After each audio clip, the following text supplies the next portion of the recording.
Young Reporters Disclaimer. Before we get started, a quick note. The views and opinions you'll hear on the Young Reporters are just those of the producers, our guests, and our friends, and don't represent the policies or official views of the Orin Edson Entrepreneurship Plus Innovation Institute. And remember, the Young Reporters podcast is for entertainment purposes only. Matchmaker Communications 101, in collaboration with Arizona State University's Edson Entrepreneurship and Innovation Institute, presents The Young Reporters. The Young Reporters chase down ordinary people doing amazing things in the greater Phoenix community and beyond. These inner-city young journalists take their classroom on the air, a class about ethics, commitment, loyalty, and teamwork. When you're on The Young Reporters, be prepared to talk about things you never expected. And now, let's go into the classroom. So reach for me like the petals of a rose bloom in its season. We are once again back in the ASU Sky Song classroom. Steve Cates, sitting to my right, was saying, boy, this is quite a place here. Beautiful. Isn't it amazing? I still don't know. We've been here, we're almost coming up on our 1 year anniversary, Steve, being here. Amazing. And it's still like, I'm still not 100% sure. We got a guest coming later who might explain more of exactly what Sky Song does in his life, because he's a graduated student here that operates out of Sky Song, using it as like an office. That's one of the things they do here. But it's just an amazing facility, part of Arizona State University. They are number one. Anybody that uses the word innovation in their life, and I know there's people in this group that do, they are number one in innovation for 15 years, according to some rankings from whoever does the rankings, but they're above Harvard, Stanford, MIT. They're number one in innovation for 15 years running. So this is the center of innovation in the country from a collegiate standpoint. And just don't say Wildcats. I'm not sure. I'm waiting for the jokes to come flying here. But anyway, so we are, last week, Alan, we had our 10-year-old as the lead host last week. Remember Owen, of course. Who can forget Owen, right? Can you forget Owen? Yeah, he's adorable. What a great job he did. We met Owen at the Invention Convention, which is one of the things. I think he's 10 going on 25. I say 10 going on 55. Yeah, really. But he's an amazing young man who was a little bit shy when we first met him. Apparently, his mother was telling that on the show. But so seeing all these, we're sort of in our new temporary studio today. Our regular studio is doing other things today, but we got some powerhouse background here with all the sponsors for the Innovation Center here at Sky Song.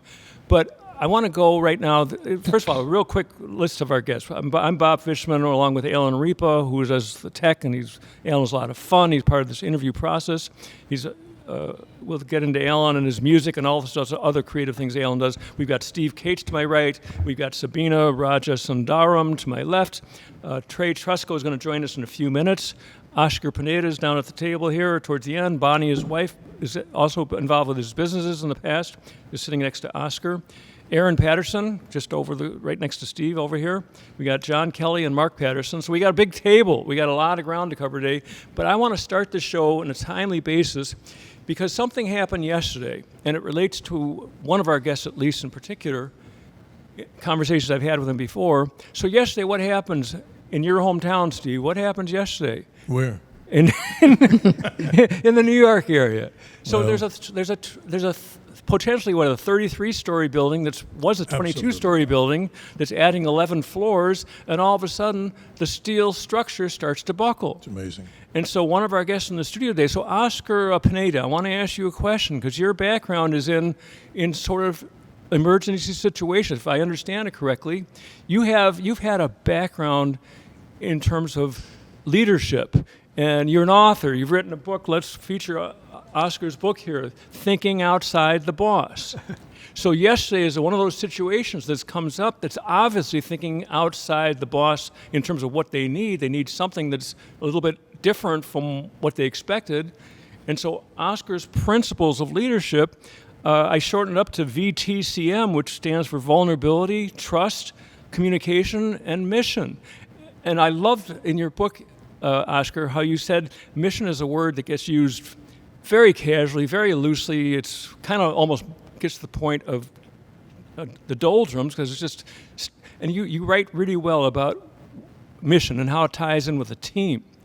And so I'm thinking about yesterday with the building that used to be the Pfizer building in New York City, and so they've turned it into an apartment building, a condo complex, and all of a sudden something went seriously wrong. I don't know if you're aware of that yet or not, but No, so this was an existing building. this is a pre-existing 22-story building. It's almost complete. The renovation is almost complete. They added 11 stories to it, and all of a sudden the workers are describing it as the steel beams, the support beams, look like bent over cigarettes. It hasn't collapsed yet, but so I think your leadership principles relate to this totally in terms of something went wrong, in terms of obviously the Pfizer building must have been there for years and years and years, doing just fine, but in the renovation process, something went wrong.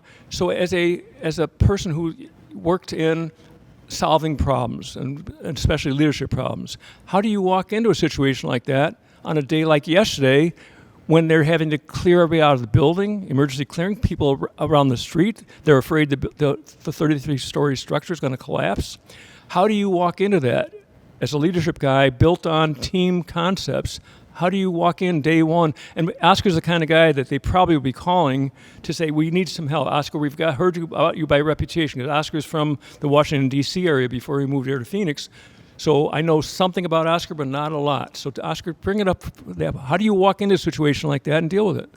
Well, number one, that building, any building, is a metaphor of a corporation, an organization. And the building collapsed because it's in the process. Structurally, right now, it's like things are falling off it at the moment. Structurally, it's not well. Okay. It's just a metaphor of corporations. We're okay, and they compromise along the way. Priorities get all kinds of screwed up. Things that need to be done get deprioritized. Let me throw one more detail that came out in the news yesterday, is that they right away, there's going to be blame like crazy. Right away, there's union people that said this happened because they did non-union workers. That I don't think that's necessarily going to be 100% the answer. Well, I think that's bias. I mean, it could happen to anybody. But they're using it. It's not union or non-union. I mean, they're dealing with it. Neglect is neglect. You're called in to deal with the fact that they've got people who are unhappy already, that they're blaming somebody, and you're going to walk in. Oh, pointing fingers is the first thing they do. Okay. Because nobody wants to take responsibility for what's going on. But in the case of buildings, in that case, like Surfside in Miami, which was also... Surfside is the building that collapsed in the one that Florida collapsed. coastline, right? Yep. Mm-hmm. One of our competitors actually was tentatively going to be doing the repairs. They dragged the decision for so many years. And this is partly because, again, because you're a team builder. The read I get on you, you're a major team builder in all aspects of team, probably within your own company, but also within the clients you work with. I'm sure you're building team, and so you have to walk into a situation. And so, like in that situation with Surfside, you've got hesitant residents who don't want to pay all the money that's involved in the repairing. And my guess in this situation, they don't have residents yet, but I'm sure. So you walk into it blind, and so I'm sure you get called into situations where you didn't cause the problem, but you got to fix it. How do you day one address a problem? Well, we had a collapse in our in my life in business. December of what do you think it was? Probably 2018. 2018. I get a phone call. Actually earlier, but we're away at the mountains, and we get a phone call that there was a partial collapse in Arlington, Virginia. And one of the things about thinking outside the box, my ops manager responded. I got the phone call, but my ops manager responded. He went there. How do you walk in there? I walk in there with no prejudice, with no expectations. I mean, much like walking into a triage area where the purpose is to fix things. Figure it out later. First thing is you assess what the level of damage is, how safe it is to be on site, how you're going to secure it, what resources you need for that. and you take it from there. Then things start taking a life of their own. So And in an emergency, like yesterday, they were blocking off streets. They're looking out to make sure there's nobody left in the buildings. Right. There's a school down the street apparently that they made sure the kids were gone. They were really. It was a frantic moment. So you've dealt with that, is what you're saying. You've dealt with that stuff like that. after it happened, I mean, we got called after it happened, and our job was to show up and assess what's going on, mitigate any further risk for the people in the building. Let me bring Steve Cates in here for a minute, because Steve, you've been involved under a lot of pressure. We got about 1 minute this time. It's going to be tough for you. I know. It'll be impossible. Anyway, so Steve, I admire Steve so much. I've gotten to know Steve probably in the last 20 years approximately. We both did stuff at KFNX 1100 AM. I think that's where we first met. But I've also met Steve as a giver to kids. He does a lot of presentations. He's Dr. Sky. Just to get that out of the way right off the bat, he is known as Dr. Sky around the country, around the universe. Amazing collaborations on Steve's part, having worked with the Art Bell Show, with the George Noory Show. Coast to Coast is what this show is called. It's a late night, really strange, interesting show. But Steve, you've walked into a lot of situations in your life too, I'm sure, right? Well, we got about absolutely. 30 seconds right now. I know, and the epitome, what I'm so proud of, is the lifetime dream, being part of WABC in New York. That's amazing. As That's a a child, recent accomplishment, right? A lot of people listen on their little transistor radio, and this guy's just fortunate enough to have a deal where we're heard by millions of people. He's got a new syndicated thing with WABC in New York. It's amazing. We'll get more into that and all of our other guests right after we come back from this short break. Stay with us. We're off to a flying start. We got a lot of people in here to get you familiar with, and we'll be right back after the short break.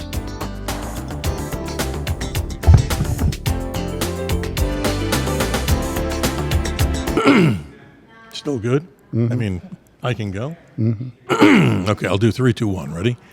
In 3, 2, 1. This is Dr. Sky, and you are listening to The Young Reporters with Bob Fishman. Alan Repa. Okay. Bob Fishman and Alan Repa. Yeah. Okay, I'm sorry, I didn't mean to cut you out. Yeah, you cut me off, right? All right. Wait, what is this? I'm doing a favor for you, I know. and you cut me out right at the beginning? All right, hold on.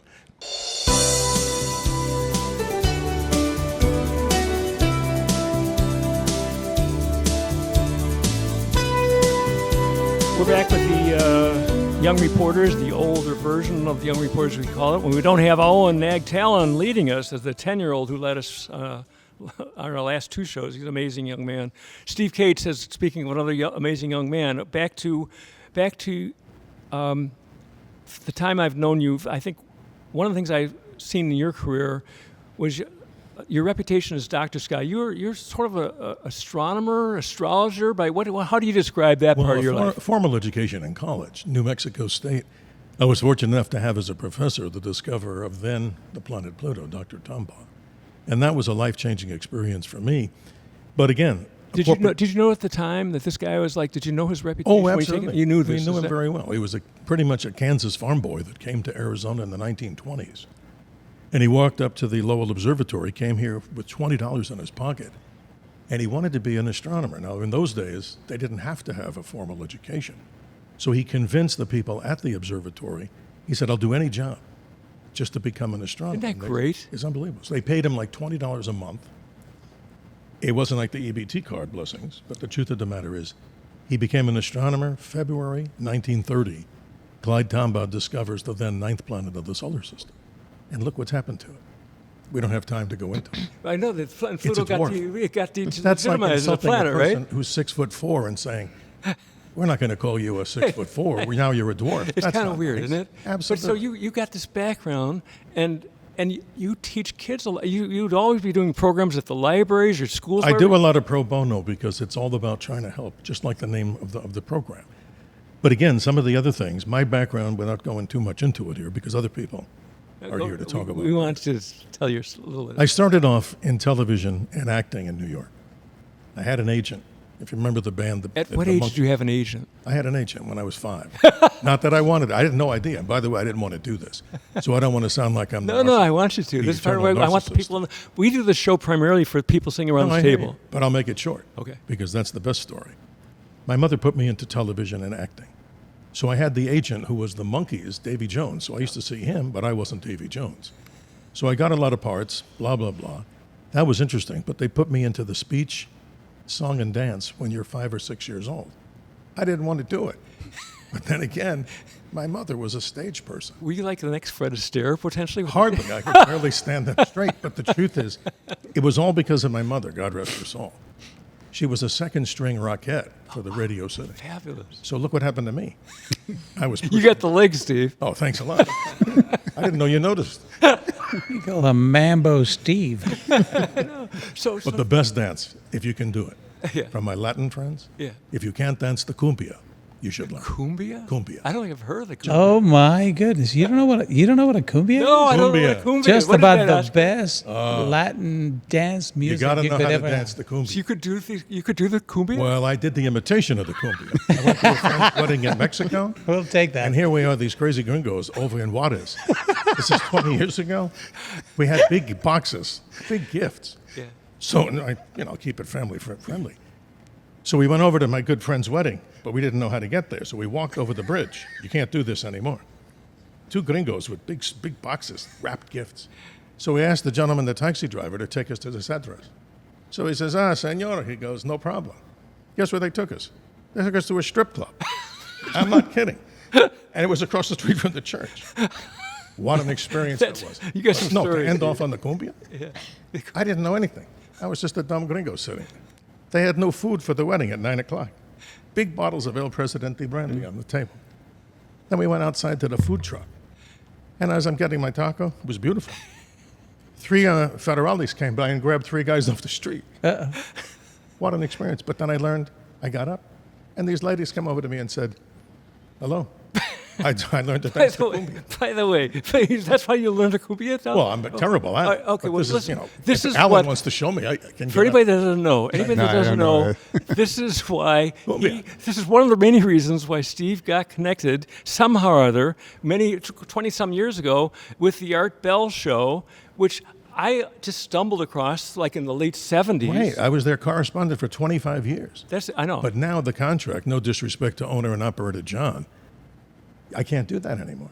So when you have a contract, so you have got a to, new contract that says you can't mention coast to coast and all I this can't other even stuff? be on it. Okay. And he keeps calling me every week, George. Well, When are you coming So- back? all I can tell you is that show, for anybody that doesn't know, It's amazing. it was the weirdest, one night it would be totally straight, whatever. The next night it might be outer space. From the kingdom of Nye. It could be any. And by the way, they would move around. I mean, Art Bell is amazing, but we're going to get to more of that. I want to get Sabina in here for a second because this sort of relates. Because you're, Like they say in Star Trek, the needs of the many outweigh the needs of the few. I love it, Steve. I love Thank you so much for that. So Sabina is very international, obviously. Sabina Raja Sundaram, right? Sabina, I'm close, right? I'm getting Sundaram, closer, yes. right? Uh-huh. So Sabina, tell us a little bit. Bring us back to Codify and See Alaska. Just bring us up to date.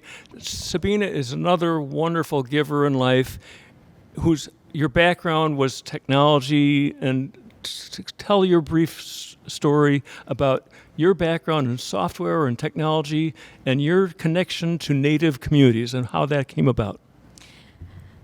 So I was trained as a software engineer and worked as a software engineer for many years.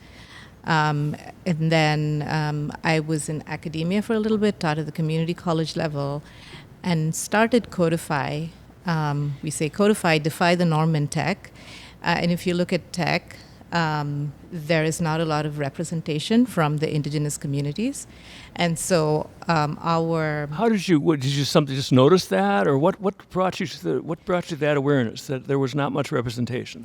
So I started Codify in 2020, just as the pandemic was starting, and realized that, hey, here's an opportunity not just to do something in person, which is what I had thought about, when I was thinking about starting Codify, to do some training in software development for the underserved communities in a facility in Phoenix. But with the pandemic, everything went online, and I thought, here's an opportunity that I can reach out to the rural communities. It doesn't have to be within Phoenix. In other words, you didn't have to do it in person. In fact, you couldn't do it in person. I couldn't do it Yeah. in person, and I wanted to do something that was high quality with a small classroom, a nurturing environment for young adults.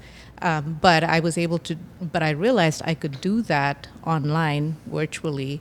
And as I started this work, I would jump into any conference that was free, and I would say, hey, this is what I'm doing. I didn't have a bunch of money. I knew I had the skill. I had the passion for it, but so you've earned support now, right? I have. You've got some serious support now, right? Yeah. The great thing about the community has been how generous the community is. My introduction to the Native communities really was through a conference that I jumped into, and I said, hey, this is what I want to do. And then somebody made an introduction to somebody actually on the East Coast, and they introduced me to the Hopi Foundation. And the Hopi tribe is one of our 22 tribal nations in Arizona. 22 tribes in the state of Arizona? Yes. And then plus you're dealing with Alaska as well. Yes, I'm working with... the Native population up there as well, right? Yes, I'm working with the Alaska Native Corporation, Gulf Sea, Alaska. I'm going to bring our young people in here in a second, Trey Trusco and Aaron Patterson, because a lot of what Sabina is talking about is right up your guys' alley, I think. But Oscar, what Sabina has had to do to develop that trust relates directly to your book again. I want to bring us back to your book for a minute, okay? Thinking outside the box. What made you want to write another book? There's tons and tons of books out there on leadership. There's a lot of people who speak on similar concepts of yours, but what was your mission in writing that book? What did you want to get across to people about what you've accomplished and why you wanted to write that book? I'm going to refer back to what Sabina was saying, the Native communities. Not that I work with natives, but basically there's a big portion of the population in the construction industry who is Hispanic, Portuguese, and a lot of those guys are nothing but just workers. And I can't tell you the whole story because it's going to take days to get it out. We got 2 shows, but we got some of it. So here's the thing. I came into construction by accident. It was a good accident because I discovered that the people with whom I started in the business were neglected, were abused. There was no communication, no true leadership, no true sense of direction, absolutely no leadership. They knew the work. The guy who owned the company didn't know a thing. But he ruled over them in a very weird sort of way. So I saw the need. And over the 34 years that I was in construction, I led by a very, very simple principle. I cannot do the work alone. I don't know everything. I have to allow room for me to grow. I cannot do everything because I'm not omnipotent. So I relied on my teams. And because of that reason, I realized that it was important to make sure that these guys trusted me, were educated, had a sense of purpose, and knew exactly why we were doing what we were doing.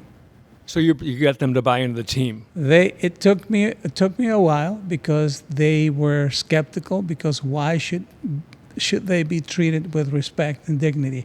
Why should I spend any money on educating them? Why should they do that? Why should they care about their safety when the guy forcing safety was only forcing it because he didn't want to pay high insurance premiums? So as you went, we'll get more detail on that, and I want to get Bonnie's opinion, Bonnie's view of the business as we get to our next segment, but we got to get our young people involved and a couple other people in the studio. We are the Young Reporters. We'll be back after this short break. We got a lot more to come. Stay with us.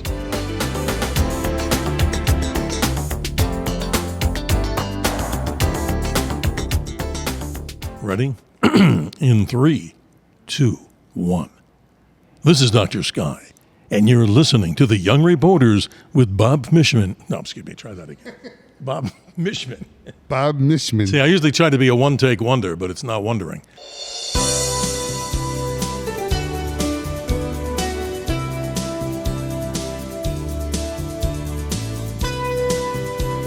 Alan, I forgot to mention, and I'm going to mention it right now, that this is July 8th of 2026, so we get that label out there to make your life as the technical genius just a little bit easier. And so, Alan, aside from doing all the tech here, Alan had to do a really spontaneous thing earlier this morning. He had a little instinct that something was maybe a little bit off today, and so he just on his own, whatever happened, whatever inspired him, he checked out and realized that we didn't have our regular studio available today, and so Alan was able to pull off amazing maneuvers to get this. Yes, we're in a new space. I actually dig it, this is the first time. It's pretty nice here, isn't it? Back in the we've got room for audience now. We've got elbow room. We could have Steve Cates do his whole show from here one day. Oh my God! Now that'd be a real show. I'm really excited about this space, and I love the wall because the wall is bigger for all my accolades. All your Emmys and Addies, and I'm starting to get Oscars and excuse me. Alan is now has there's a dance festival, the International Gala that Paula Hartley, who's from Chile, she's going to be doing this down at the Orpheum Theater in about 2 months, and Alan is September contributing 5th. 10 minutes of the music to that program. I don't want to miss that one. You don't want to miss that. Maybe you and Oscar can Steve, down there to the cumbia. You know what? I got to go back because the tutu I have is pinching me in the side. Maybe. I know this guy for years. Let me get to our youngest members. Of the panel That's a today, joke. Okay? Let me get to Trey and to Aaron. So, Aaron, tell us, you're just going off to college now. You're 18 years old, right? Tell us a little bit about who Aaron is and what you're aiming to do or what you've already done. Okay, just give it a little idea of who you are. Yeah, for sure. First of all, thank you for inviting me on this podcast. Hey, this is Alan. Very Alan out excited. recruiting. This is great to have you. We want the young. Okay. Yes, yes. But yeah, I just graduated high school. I went to Phoenix Country Day School. Loved it. Had a great high school experience. We once did a Young Reporters thing as a summer program for some of the people that are connected to the Phoenix Country Day School. Really? Yeah. That's awesome. One of the things I loved about high school was just how small my community was and how well I got to know everyone. I'm a super big supporter of just being able to talk and communicate well, just doing things like this. That's kind of what I looked for a lot in picking my next college destination. I'm going to Claremont McKenna, which is in Southern California. And why there? What drew you there? Yeah, it's also a smaller liberal arts school. I'll have just under 400 people in my class, 1,300 in the school, and they're really big about free speech and open dialogue and bringing people in from all over the world to talk about different issues. I'll be majoring in economics and financial economics there, which I'm very excited about. And I don't really know exactly what's in store for my future, but I am totally excited to get started. You're not supposed to know at your age. You're supposed to explore it now, which is great. And I can tell one thing though is if you want a side hustle is you could be a host on a podcast because look at you, she just ripped through all that. She's got all the. You're one of the exceptions in your generation maybe that you like the communication. You like the in-person communication. I love it. Yeah, I love conversation. It's the best. You and Steve will get along great. Absolutely. Yeah, he'll want to hear all your But not to interrupt, but Yes, we please. say on our programs, we love critical thinking and dialogue. There you Think go. about that. I love that. And then We should that teach more critical thinking, That ties in with her. and I'm thing sure about- a lot of the young people do know that. Trey, That's let me bring you in here, Trey. You've got we met Trey. Have you been with us just the one time? You've been with us twice. I think so. I think it was 2 shows. I Two was sh- having such a fun time with you that closer, yeah. Stay that here. I came around again. Yeah. Yeah. So Trey happened to be. We were doing something in the fall. I can't. Synergy Amplify. It was part of the ASU Edson program, and so Trey happened to be sitting in the background. He was watching us, and I think Alan went out and sort of dragged him into the show, if I'm not mistaken. Was it me? Okay. And then Alan talked me up because. Okay, good. You know how he is. So we like to drag people in if they're just out there. So if anybody wants to join us, somebody come in here and observe, and we'll drag you on the air with us, okay? So Trey, when you came in and we got to know you a little bit, I've done a tiny bit of research on you. You can see. Trey, for everybody in the studio, he's an amazing young man.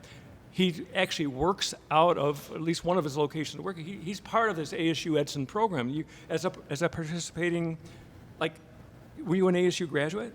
I just graduated from ASU. So, Okay. yeah, Congratulations. pardon my scatterbrain because I did just graduate. I had my Congratulations. 1-month Europe trip and just had my birthday, so I'm a little all over Your the place. brain's right working now. fine. So you are an entrepreneur. You've got something called Property Hero. I'm just reading up on this. Tell us about Property Hero. Property Hero is something I've been working on for 5 some years. It was originally for commercial properties. Now it's more of a home inventory software.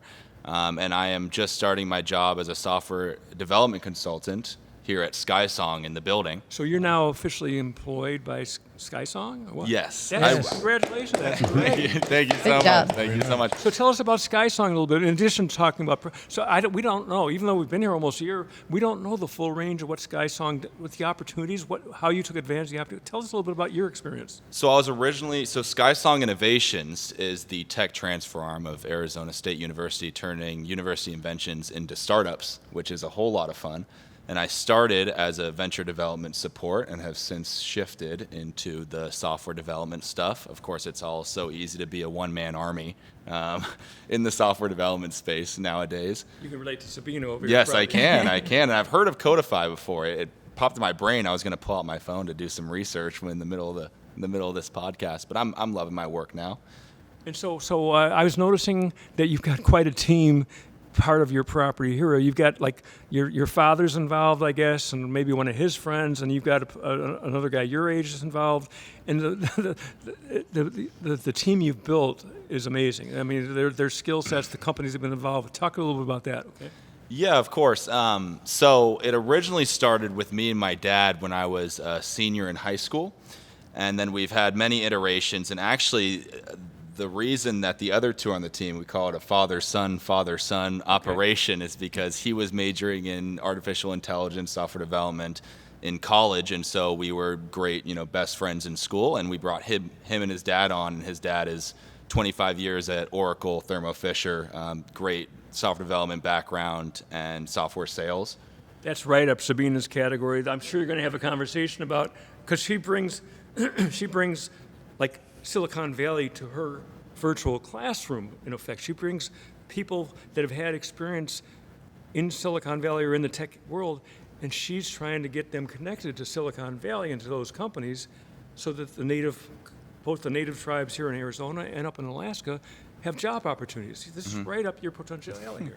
Thank you. And something I'd love to touch on more, and we'll circle back around to this, is my new venture, actually. It's Rewind. It's a social media app and gaining a lot of traction as a solo developer. And I think it speaks, and we could have a great conversation about the one-man army, right? Because there's so much that you can do now as a solo developer and a solo entrepreneur that was not even close to possible years ago. Aaron, as you're hearing those concepts, this is all like new language to me. I'm like an old guy that's kind of like, I'm not exactly running for tech, but I'm loving the people who are involved that can explain it with a heart, and I've read up a lot of books on this. So you understand all the stuff that Trey's referring to in terms of.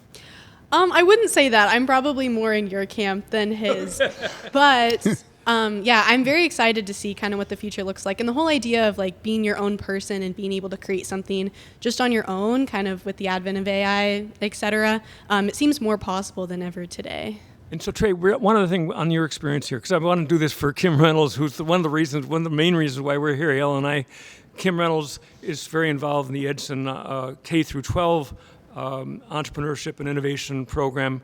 And so I want them to hear like what it's like for you to be part of this Edson thing, what it's done for you to have this opportunity. Well, tell us how you got involved originally, and then the fact that you're now hired by. This is an amazing progression. I want to tell us just a little bit more about that. Yeah, of course. So first and foremost, I love working with the E&I team, SkySong Innovations. We work very much hand in hand, and especially my venture development role. They're doing so much for university startups that come out of university inventions, especially right now. There's lots of growing support behind it. But just being a student at ASU, and I've talked about this before, where there are so many opportunities, especially through E&I, for just support for students. There's the mentorship programs, there's the startup competitions where you can win real money and real money for my businesses. You did, right? You won a couple of those programs. Yeah, and it's real money, and it makes students, it allows students to grow their own ventures while still being in school, and that financial and we'll call it educational support for the students starting their own ventures is huge, and I haven't seen it replicated at any other university. Of course, they have their startup support. You know, you have the MITs, the Harvards, whatnot. But truly, what ASU does with E&I is very special. When you, I'm sure part of the fact you're now involved with this guy, part of it had to be that you were here all the time, right? You were here with a space, and they probably got to know you because you were here all the time. I actually met, I think it was, I'm forgetting the name of the person that I met, but I was connected through, I was here in the co-working space working on something, one thing or another, and it just so happened that SkySong Innovations was doing their Lab to Launch, which is a startup competition for university invention, startup spin-offs. And so I was just like, I want a job, I want to contribute and be able to work in this community. And that's actually how I got the job is I was just talking to people here at the Lab to Launch competition that I just so happened to stumble across working in the co-working space. Another example of what happens when you show up. It's amazing. If you show up, things happen. So I want to bring real briefly Mark Patterson, and we're going to go, we don't have the time at this moment, but right after the break, what's it like for you, Mark, to sit here with your daughter talking about her future? Okay, we'll be right back after this short break. Stay with us.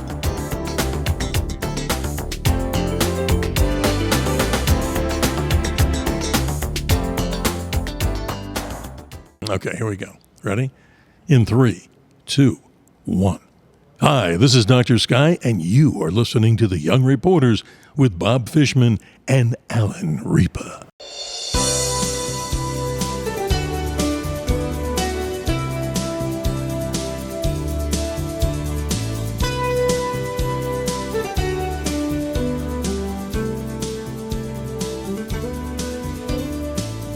Hi, this is Sabina Rajasundaram with the Young Reporters Show. And I have a question for Oscar. I love the 4 concepts that you talked about. Vulnerability, trust, communication. Could you talk, I'd love to know more about your book, Thinking Outside the Box. Could you talk a little bit about that? The basic concept behind the book, Sabina, is I was not a one-man show. We had a lot of employees. They were the ones who, outside of me, represented the company, did the work, controlled the quality, controlled the safety. Relationships were important to me. I don't believe that earning a paycheck, providing a place for people to earn a paycheck is enough. They can go anywhere else to get a paycheck. The question was, how do I build a culture where my relationship with my employees was relational, not transactional? Mm-hmm. I'll give you work, you give me a paycheck, you can get that anywhere. I was also dealing with human beings. I felt that it was my duty to make sure that I did something that would impact their lives, and by default, the lives of their families, and by default, the lives of their community. Mm-hmm. So in essence, people talk about ripple effect. Ripple effect is easy to say it. How do you do it? You got to put it to work. Maybe Bonnie can chime in a little. Yeah, Bonnie, I was going to get to what's your, as you walked in the company. First of all, how long did it take you, Oscar, to get to the point where you formed your own company? Because you said you just started working for somebody else and you observed some stuff, right? When did you form your own company where you could start doing the fixes that you write about in your book, where you could actually sort of do the leadership you wanted to actually do? About 2 years, Bob. I had the privilege of working.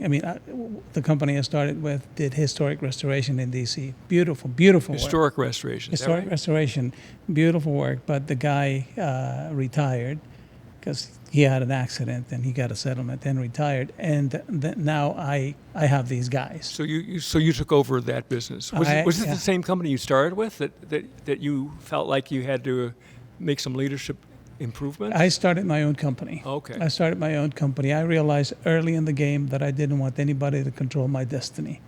Okay. I wanted to be the architect of my own destiny. And if I wanted to affect people in a meaningful way, I didn't want to have anybody to answer to.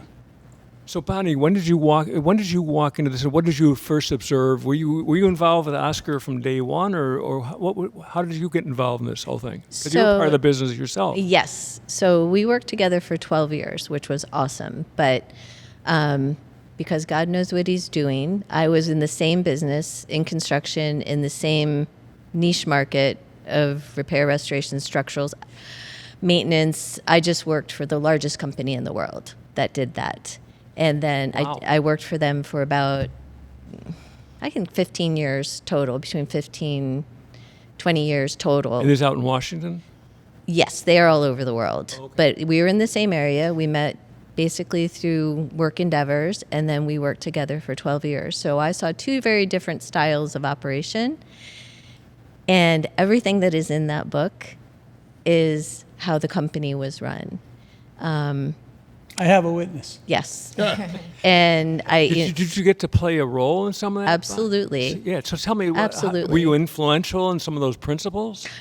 No, but I was the beneficiary of them, and recipient of. You saw it from different levels. So my first week there, it was let me know what you need to set up your office. What type of desk? What type of chair?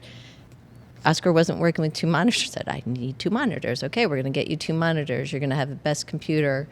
That was not unique to me. What the guys needed in the field, they had in the field. It is a weird thing to say probably, but our job sites were beautiful. Construction. We're talking about construction. Yeah, and what you were looking at. They're not usually beautiful. No, Right? No. they were Ours were. spotless. I can show you photos. That was because the guys were empowered. They got what they needed. And if there were ever any questions about what had to happen, and this, going back to what happened in New York, Yeah. along the way, I guarantee you that there were some people that had some questions, some doubts. They might have needed something, but there was fear. Mm-hmm. I never once saw any fear from anybody at any level, including Oscar, if something was coming up, saying, we need to talk about this, or I need some help. The supervisors, and this is incredibly important, you need your people in the field to ask questions if they need to. That's a trust and vulnerability right there. So in other words, and I get that, because it's like the best way to live life is as vulnerable as you can be, as trusting as you can be, as mission aimed as you can be, and communication. Those principles just apply in everything. But it's like the fact you guys lived it. I think I want to cover a little bit more ground here. We got a second show to do something. May I add something about real quick? I was not delusional enough to understand that the guys would be invested in what we were doing unless I was invested in their lives. Yeah. So I was all in, invested in my guys' lives, all the way through, and they in turn would do anything for me. And that's like 100% it's true. Like listen, I learned a lot of stuff as a kid playing baseball, where you just, you do when you're really committed to your team. It's amazing what you can do. You might not be the best team in the world, but boy, if you're bonded, it's amazing what you can accomplish when you're bonded. There was no question about who was the leader. I would tell them, I will not let you fall. Yeah. I'll carry you on my back if I have to. So Oscar, that's the principle of the young reporters. They never fail because we make it a safe situation where they're never gonna. They might be stumbling, but it's the team picks each other up. I want to relate some of this to one other thing. Trey, by the way, you're something or other with this home. The property hero, something is involved with disaster relief in your background. I want to hear about that at some point. I have a feeling that some of the stuff that Oscar's dealt with is some of the stuff that you're sort of involved in. But I want to tie in something with Sabina and Steve. And so, Sabina, you're very involved in the native communities in both Alaska and Arizona, and Steve, a lot of the shows that you've done for years and years, Dr. Sky being on the air, and you're international. I mean, those shows that I know Art Bell at some time was operating out of the Philippines, if I'm not mistaken. He was. That's a long story. You're right. He passed away. And so, but it's like a lot of your audience, I think, is sort of related to the native experience. I mean, I think that Sedona and all the vortex stuff in Sedona, well, that's a big here. part of it. You're absolutely right. That's why we originally came here about 37 years ago. And as you know, Sabina, working with indigenous And of course, many of the native tribes. Look at the names of full moons. All of these full moons, if you look in the U.S., like for instance, this one coming up, we have the full buck moon. Native American tribes notice the horns growing on, small deer. But the point is, you're right. A lot of the things we do to give back or talk about the archaeoastronomical side. Look at the people who looked at the heavens. It's not all about the computers, no disrespect. It's not all about high tech and AI. What did they know about the creation of the universe that would just amaze people? And you know this. The stories need to be told, and that torch needs to be passed on. Beautiful. Absolutely. Love it. Bet. Thank you. And so, Sabina, you're progressing with your tribal relationships, and we're going to try to help that. Mark, I was asking you a question earlier. You're sitting here with your daughter. Obviously she's a very good communicator. What's your? I mean, you've got to be very proud. She's going to Claremont. Just give us a little. I know that Alan was telling me a little bit about Erin, that he has invited her in. But as a father sitting here with your daughter, it's got to be a lot of fun, I would think. Certainly. It's a little more than being proud of her going to Claremont. I'm broke, too. Broke and happy. I felt like I was skating through this session with that concept in mind of better be thought of a fool and stay silent than open your mouth and remove all doubt. Either Twain or Abraham Lincoln or maybe a proverb, Solomon. Tell us a little bit about yourself and how your daughter came to be who she is. Very contrarian lifestyle for me from the get-go. Grew up in the Northwest and ended up going to business school at UCLA in the mid-'90s. And 2-year pit stop in LA lasted 20 years. Which relates to John Kelly to some extent. He'll tell you his Hollywood stories, but keep going. Pretty common occurrence to think you're going to live in LA for a brief moment and end up staying a couple of decades. Erin, my lovely daughter, was a gift from God, a product of Beverly Hills IVF. So she was a long time coming and very expensive, but we were very blessed by her. She's had the unique opportunity in life to have 2 stay-at-home parents for all of her formidable years. Very entrepreneurial somehow or other, right? Entrepreneur, well, not so much me. I beat the path pretty hard early in my life and decided to take a different tact, as a contrarian would. But I was in investment management for my career after business school and a little short of 20 years in that, and just decided to be a dad. So this is part of her financial interest, maybe? Yeah, maybe Sure, a little bit. yeah. Rubs off a little bit. The cool thing also about Erin is she plays the piano. Oh, so that's your connection. we kind of right bonded there. with that. Oh, absolutely. So Alan is an amazing musician. John Kelly, we've had you once, our last shows, just real briefly so the panel knows a tiny bit about you. So as we go into show number 2, they get a little background. We got about 1 minute here, John. Catch us up a little bit, because I know you had a little bit of Hollywood background. You did some extra roles in Hollywood, things like that. Just give us a little bit about how you got through life and what your mission was in your life. So yeah, I was born in Glendale, California, but my dad moved around a lot. He was in the insurance business. So 2 years in Seattle, 2 in Chicago, 4.5 years in Connecticut. And then when I was 13 and a teenager and my older brothers had gone off to college, we moved to Westwood, Santa Monica area. Nice. And glory, hallelujah. Wow. In the 1960s in Los Angeles, Hollywood, because a lot of my friends in high school, their parents were in the film and motion picture business, and I met a lot of people out there. You met Jerry Mathers. I met Jerry Mathers, John Davidson, Dick Van Dyke. As you progressed through your life, what was your large driving force? What drove you forward? What's been your mission in life?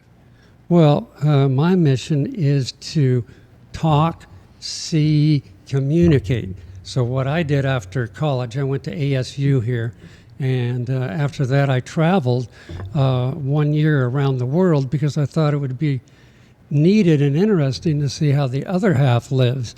So through Europe, Russia, Czechoslovakia, Turkey, India, Iran, Thailand, Japan, and then home. And how did that help you in terms of like fulfilling what you needed to do in your... Just to see how the world works, and not everything is in the USA. Did all that experience enter into your all career that, to some extent? and then into my career, because I decided that, wow, IT is just starting in the early 70s, so I got into IT. But, I still had that speaking and talking, selling voice. So I worked at Boeing, Hughes Aircraft, a number of, and Raytheon, NCR, and American Express here. So, a lot of business, just a lot of everything packed into a number of years that kind of brought me here. And, the major issues that I have that, in my opinion, we can go into later. But when it comes to innovation, I think it's important to tackle some of the major issues, being climate change, poverty, let me and bring up healthcare. Let me bring up something that relates to that last point about innovation, trade. We can end this show on this note. Your father is the founder of something. Can you do that real quickly, about 30 seconds here? What's the innovation thing that your father's the founder of?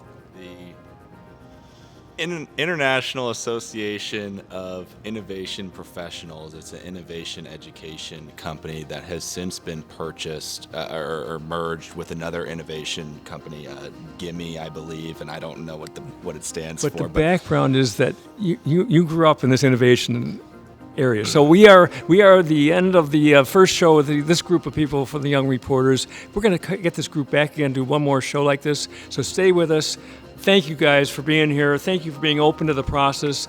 We have a lot of fun. Thank you. Okay, we'll stay with us for our next show. Hi, this is Dr. Sky, and you are tuned into the Young Reporters with Bob Fishman and Alan Ripa.